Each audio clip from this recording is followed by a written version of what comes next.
Opo, nakabook po sa Grab Express Beta, ibig sabihin Express Saver. Ito, duda ko to. Ano dito? Pasahero. Pero puntahan natin, tapos titignan natin kung saan siya. Dito lang po saan, dyan lang po. Meron po sa may police station. Nakabook kasi ko sa ano. Nakabook siya ng Bukit Express Saver. So, puntahan natin kung ano ipapadala. Duda ko dito eh. Baka items na naman to eh. Ay, baka tao to eh, sasakay. Puro ko talaga sa kanya kung saan siya dyan upo. Yan, kasi nagbubuk sila ng ganito eh. Matik yan eh. Mata na dapat to. Dahil makukulit. Puro express saver yung binubuk eh. So, mamaya, salaman natin yan. Baka nyo guys. Baka nyo guys ah. Kung ano yung ano. Ipadala. Ipadala pa talaga.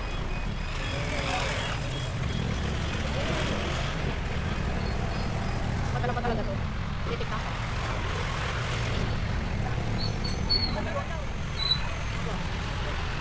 Kasi papadala na eh. Easy. Kasal. Punta ka lang.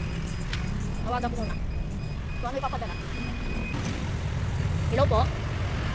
Ikaw yan ma'am? Ano ipapadala nyo ma'am? Ma'am Raquel? Ma'am Raquel, ano ipapadala nyo? Hello po? Ikaw yan ma'am? Ano ipapadala nyo ma'am? Ma'am Raquel, ano ipapadala nyo? Opo, nakabook po sa Grab Express Beta. Yung sabihin, padala lang po yun. Kapag kayo po yung sasakay ma'am, sa EMS Mototaxi ma'am. Kasi ma'am, kung sasakay dito, wala ka po. Naka-off kasi yung Bukit Mototaxi ko, kaya papasok sa akin, puro padala lang sa ano, delivery. Ilang mali po. Sa saver nyo ata na naipot. Pwede ka naman siya ano ma'am. Pwede mo po i-remove. Tapos, sa Bukit Taxi. Yan, ako yan. Kaso wala kayo ma'am. Kayo po. Wala na po yung extra kasi delivery na ako. Nandiyan ko na lang. Opo, sige po. Tapos sa MC Taxi ma'am. Sa MC Taxi, Mototaxi na lang.